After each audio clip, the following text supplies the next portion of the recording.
and welcome to the inaugural episode uh, uh, of the project Doormaker. It's from a website, Doormaker, and there's a couple of reasons for the project. One is I make doors and lintels and carvings of all sorts, and I'll be showing that as we go forward. But the thing that I actually wanted to express more than anything else is that another purpose of the this project is essentially a video log or a video project of recording many of the things that I've come to understand over the years for my descendants or whoever may be interested to watch it. But in order to begin that process, I'd like to start first with a couple of fundamentals. Um, One of my pet peeves is that people say they believe many things. They think that they believe many things, but in reality, people rarely think through the ramifications of what they say they believe. So that's one of the things that I like to focus on, and this is to really illuminate some of the things that we say we believe. What do they really mean, and what are the ramifications? How do things actually play out if you actually do believe the things that you say believe? And it really doesn't matter if it's religious or atheistic or scientific materialist. We often say we believe many things, but then we don't actually follow through with the logic of where those thoughts leave us in an honest way. Many people think them through in a dishonest way and in a way that manipulates what they're saying they believe, so that it comes to what they actually want to do. And often that what they actually want to do is to cause difficulty for other people or make their own situation better and justify it by whatever particular, quote unquote philosophical thoughts that they wish to express. So this website, this project, the Doormaker project, will attempt to be honest about these things and be honest about the things we believe. So we'll begin with two fundamentals. One is that God exists, and whatever your particular or my particular view or label or name or conception of God is, for this purpose, it doesn't matter a bit. It's God exists. The other thing that I'd like to start with is its corollary, that we then are created as God's children. And I realize that every religion doesn't actually express it in that way, but all religions express that we are worthy of God's regard. And whether it's a Buddhist, non-personal God, and yet the Buddhist religion flourishes because people internalize that if I make my life a better life, then I'll be more worthy to those that are a higher level than myself. And of course, the highest level is God. So whatever name you use or don't use is really not such the relevant point in these terms. So, however, just to say that this is the concept that God exists, we are God's children, and however you conceive of those is not the issue at this moment. But it is the issue to say that we're God's children, because and I have children, so anybody who's watching this, if you have children, you'll understand what I'm saying. If you do not have children, you won't understand what I'm saying.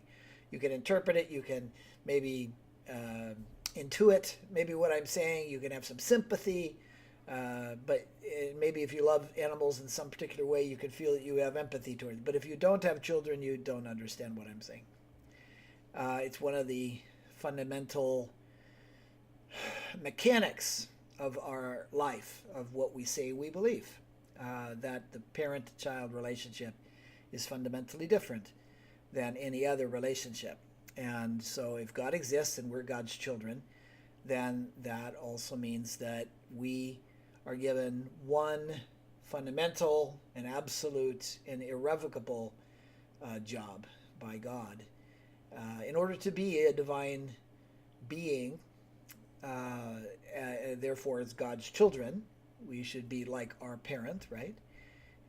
We then also have to come to the conception of how then do we become a divine being? Because people think of that in terms of, oh, I'm Superman. I can fly faster than the birds. I'm a godlike figure. This has nothing to do with God, actually. What does have to do with God is love. So how do we learn love? How do we become a loving being? Those are the things that actually make us similar to our parent, God. And so how we learn those things is through life. So this comes to the second principle of the foundation of this web series, is that we create only one thing in our life.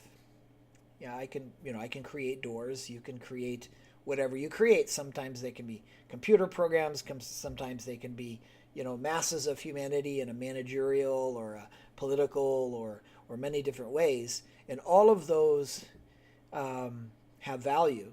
All of those are creative efforts. All of those are incredibly important to who we are as a human being.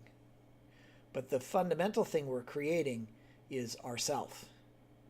So whether you're a bum in the street with nobody to take care of, even perhaps you've given up taking care of your soul and you're simply taking care of your body, you're simply a physical thing, yet still you're an eternal physical thing. And the internal soul of the bum in the street is only waiting to be awakened. Needed to be awakened through the love and attention by other human beings. It might be that person needs to go beyond his physical desires of alcoholism or drug abuse or so many of the things that distract us in this life to find that he or she has an eternal soul. But we are, all of us, eternal beings, and we, all of us, are related to our parent, God, however we perceive that, and all of us have one job, and that is to create ourselves. So throughout this entire program, this project, we'll be discussing all of the ramifications of those two fundamental realities, that God exists and that we create ourselves. In this world today, we see, especially in America and the Western world, we see a vast emptiness in the hearts and the minds of our people, where people don't begin to understand who they are and what is the value of their life. What I'm saying is that every single person listening to this and every person not listening to this, every single human being has divine and eternal value. It's not because it's a religious dogma. It's not because it's if you don't believe this, you're going to hell. That's a silliness.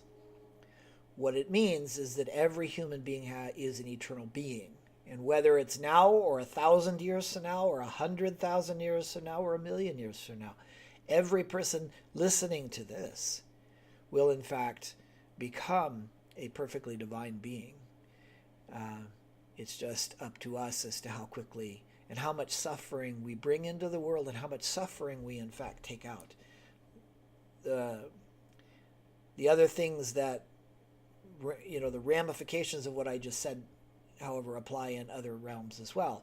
Although the fundamental relationship between ourselves and God is like a parent-child, also the other relationships in our lives, spouses or children or friends or bosses or any other relationship, all of them have their place in terms of creating us and also in what we do, which creates others.